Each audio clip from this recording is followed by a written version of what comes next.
Mike Lawson had always been the kind of man who believed in the power of the land and in stubbornness as a virtue. He inherited the farm from his father, who in turn inherited it from his grandfather, and in all those years he had never changed the way he planted, harvested and tended to the cattle. What worked before would always work, or so he wanted to believe. But that summer had been brutal. No rain, no production, no income.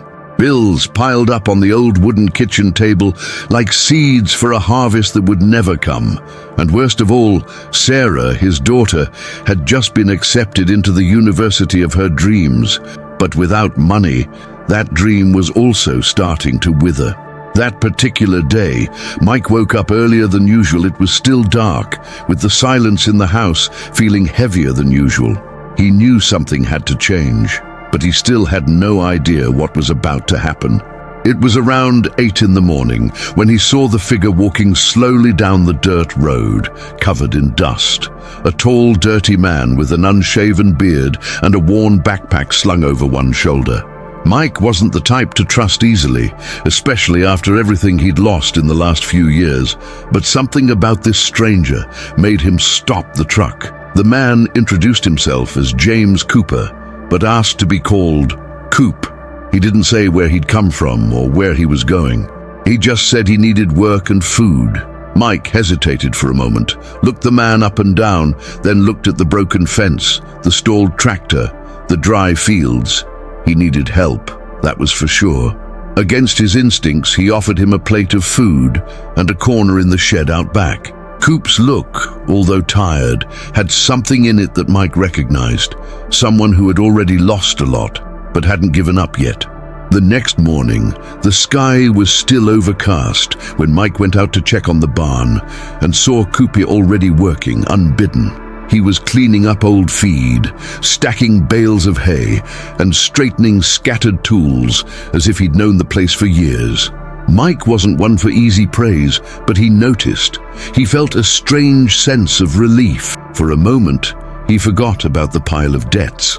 But the relief was short-lived. It was just after 9 o'clock when the sound of engines broke through the routine of the farm. 4 black SUVs came up the road with a precision that didn't befit traveling salesmen or inspectors. Mike pulled out of the driveway, screwdriver still in hand, frowning. The cars pulled up in a line, and armed men quickly got out. They weren't wearing police uniforms, but they had an unmistakable military bearing. One of them asked pointedly, "Have you seen a man named James Cooper around here?" Mike's stomach turned. He instinctively looked toward the shed, where he knew Coop was still.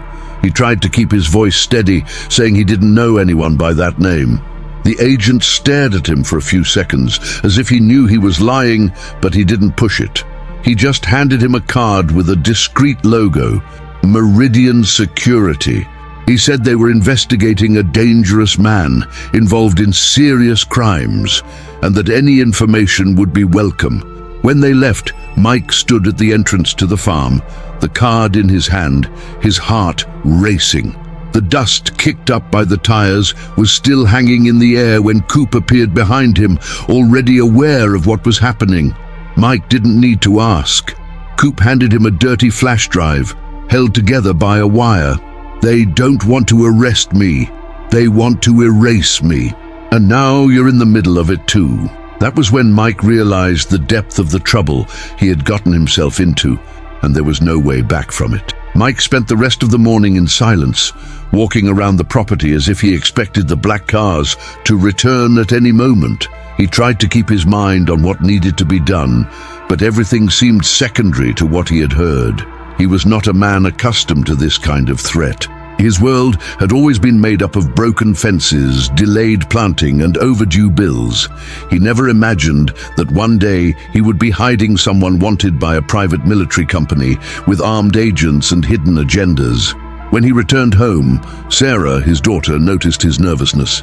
He covered it up by saying that he had problems with his tractor, and she believed him. In truth, Mike was still trying to understand why he hadn't delivered the Coop. Something inside him told him that the man was telling the truth, and even if he wasn't, he had already given his word. That was worth more than any guarantee that day. Coop stayed in the shed, but he didn't stop. He picked up tools, dismantled the tractor's electrical system, and fixed some wiring that Mike had been putting off for months. It was as if he was trying to pay off his debt for having involved the farmer in that mess. Late in the afternoon, as the sun slowly set behind the barn, Mike approached with 2 cups of coffee. The two of them sat there in silence. No heroic words, no promises. Only the sound of the crickets beginning to dominate the field.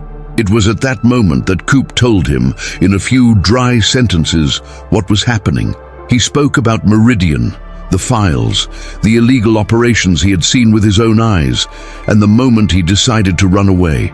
He hadn't expected to be hunted, much less find shelter. Mike listened to everything in silence. The only thing he said was simple: if they want you, they'll have to go through me. Word spread quickly, even though no one had said anything. In a small town like that, all it took was for someone to see the black SUVs on the farm, and the rumor mill started churning. Within hours, people at gas stations, the bakery, and even the church were talking about a stranger staying with the Lawsons. Some said he was a fugitive. Others said he was an old friend from the army. Most didn't know anything, but they talked as if they did. Mike noticed the stares when he went to buy some food. Even the store owner, who always gave him a discount, seemed colder. The pressure was invisible but real. The town was conservative, and anything out of the norm was a threat. He felt the weight of it when he got home and found Sarah sitting on the porch, asking too calmly, "Dad, who's that real man?" Mike knew he couldn't tell her everything, but he couldn't lie to his daughter either. He just said that Coop was someone who was in trouble and that they were trying to do the right thing. Sarah didn't insist, but she was worried. It was obvious. That night, Mike barely slept. His head was spinning between the debt with the bank, the rumors in town, his daughter's college, and now the threat from Meridian. It was after midnight when he heard the sound of a car approaching. He turned off the lights in the house, grabbed his father's old shotgun and slowly drove out. But it wasn't an attack, it was the sheriff. He got out of the car alone, his hands exposed, asking to talk. They sat on the porch. The sheriff was firm, but he looked her in the eye. He said he knew who James Cooper was, and that if what Coop was saying was true, he wasn't running from justice, he was trying to expose it. The sheriff spoke softly, but each word seemed to carry weight.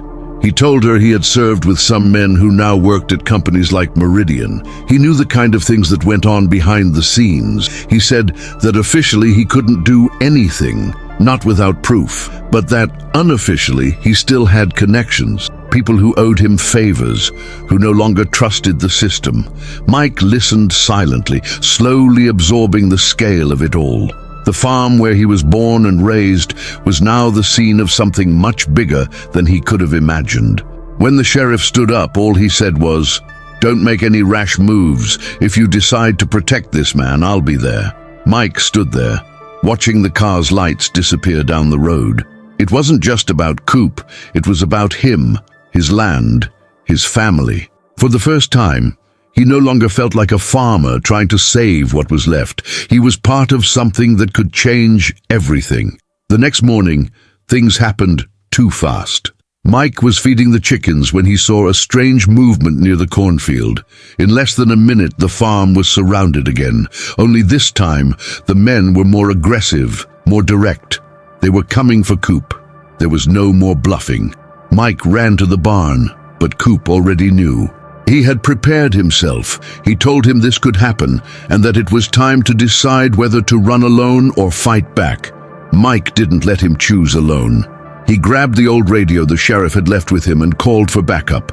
And then, as if fate had set a time, the sound of powerful engines filled the air. It wasn't Meridian.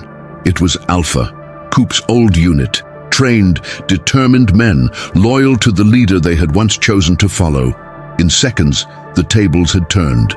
The Meridian agents were surrounded, and now, for the first time, they knew they couldn't operate in the dark. The confrontation was tense, but quick. Alpha's presence dismantled the arrogance of the Meridian men. Neighbors began to show up, some filming from afar with their cell phones, others just watching, suspicious. And it was this movement that attracted the attention of the local media. Soon, press vehicles were on the road, drones were flying over the farm, and Mike Lawson's name began to appear in groups and news stories on the internet. The pressure increased from all sides. Meridian could no longer act as if it were in the desert, and it was at that moment that the sheriff reappeared, this time accompanied by federal agents. They had warrants in hand, printed urgently, based on the data from the flash drive and other complaints that were being investigated in silence. The leaders of the Meridian operation tried to resist with legal arguments, but it was no use. They were just more criminals with private company badges. And now they were exposed. Mike watched it all as if he were watching his own life turn into a movie, except he was in the middle of it, and it was all real. When the Meridian agents were taken away, Coop remained silent, watching with a look of relief and exhaustion. Alpha said goodbye without ceremony. They were soldiers, and soldiers didn't need speeches. The sheriff shook Mike's hand, looked him in the eye and said, "You did the right thing." After that, calm began to return, but the impact of that day still lingered in the air. The town, which had previously looked askance at Mike, now treated him with respect. People began to show up offering help, donations, machinery, even a crowdfunding project to modernize the farm. The university where Sarah wanted to attend saw the repercussion of the case and offered her a full scholarship. None of this had been planned, but when the dust settled, Mike realized that by protecting a stranger, he had saved much more than just his farm. Coop was away for a few days after the confrontation. He had to give his statements, hand over his files, explain every detail of what he knew and what he had experienced. He didn't say much about it when he got back, but Mike could tell he had changed. He was the same quiet, direct man, but there was something different in the way he looked at the field, the animals, the house. It wasn't just a shelter anymore. It was a place. Redemption doesn't usually come with medals or speeches. Sometimes it comes in silence, in the way someone picks up a hoe and starts over from scratch. When Coop got back, he didn't ask to stay. He didn't thank them out loud either. He just got up earlier than everyone else and started working as if he had always been a part of it. Mike understood. Not everything needs to be said. The farm was transformed. With the help of the community, of volunteers, and of the attention they received, new machinery arrived. The irrigation system was refurbished and the debts were renegotiated. It was as if each screw tightened was a response to the past. Mike was still stubborn, but now he listened more.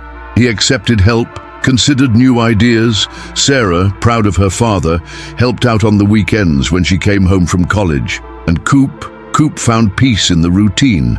He fed the horses, tended the fence, helped the neighbors. Sometimes he would disappear for hours, walking the fields, his thoughts trapped in memories no one else knew. But he always came back. Always came back. The town, which had once rejected him, now greeted him with respect. No one asked where he came from anymore. All that mattered was where he was now. Mike, looking back on everything that had changed, never saw himself as a hero. He was just a man trying to hold on to what was left. But that day, when everything fell apart and he had to choose between fear and courage, he made the right choice. And that choice changed everything. It wasn't easy. It had risk. It had fear. It had pain. But it also had purpose, and purpose was something he hadn't felt in a long time. The farm was more than land and crops. It was home, it was promise, it was symbol. And now, more than ever, it was living proof that when you act with a pure heart, even when no one is looking, life gives back. Coop never told the whole story, and Mike never asked, but there was a silent understanding between them, the kind that only comes when two people go through fire together. In the end, the "Help Wanted" sign posted at the farm's entrance changed the fate of two broken men. One lost everything by following the truth. The other nearly lost everything by refusing to change. And it was right there in the midst of drought, pressure, and danger that the two found each other. The crops came back, the soil recovered, the community came together.